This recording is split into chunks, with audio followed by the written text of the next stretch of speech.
name is Mair Aine, and I'm an empathic psychic. I've always had a gift since I was a little girl. It materialized throughout my childhood, and I didn't really understand what it was. I would always know things were happening before they happened, and everyone would laugh at me, so I stopped admitting that I knew these things were going to happen.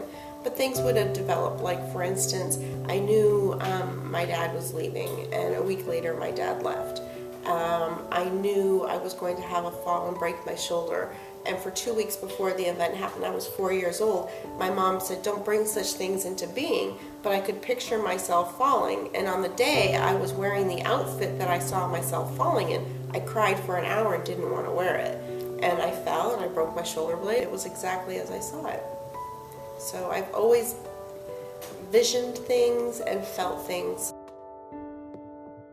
My intentions as a psychic is to share my gift, and gifts come from God. I'm very careful with how I process the reading, so I tell you what you need to hear and what you're ready to hear, and then I guide you in the direction on how to solve something that's wrong. It's kind and gentle, and I feel like everybody has a different type of gift, and my gift is to be kind and gentle and to move forward with where you need to be, not just dumping you where you're at.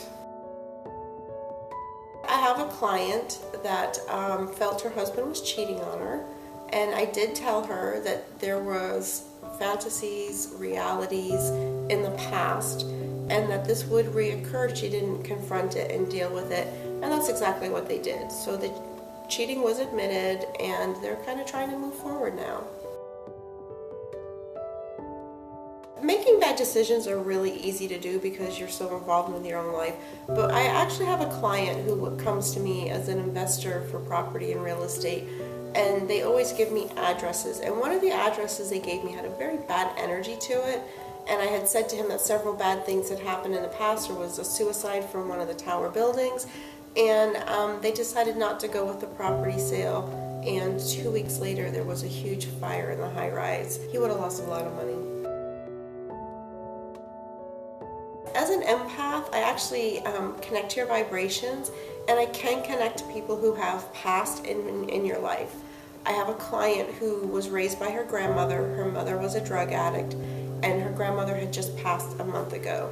And I was able to say to her, who is the woman sitting behind you? And she's telling me that you wear her nightgown and her bathrobe to connect to her, and she wants you to know that she's there with you. She cried because she did keep the grandmother's old nightgown and night dressing gown to connect, and she does sleep with it occasionally. A lot of times I start my readings by validating something from the past because it relaxes people, and then they can move forward. And then I see the future and I tell them what's going to be happening, time frames that it will be happening in, and what they can do to change or affect if they don't like something that I see. To me, a reading should be like talking to your best friend who knows more about you than you know yourself. And when you leave me, you should leave uplifted and healing, not dependent on multiple readings. My advice comes from the heart. It's what your soul and your energy need to hear.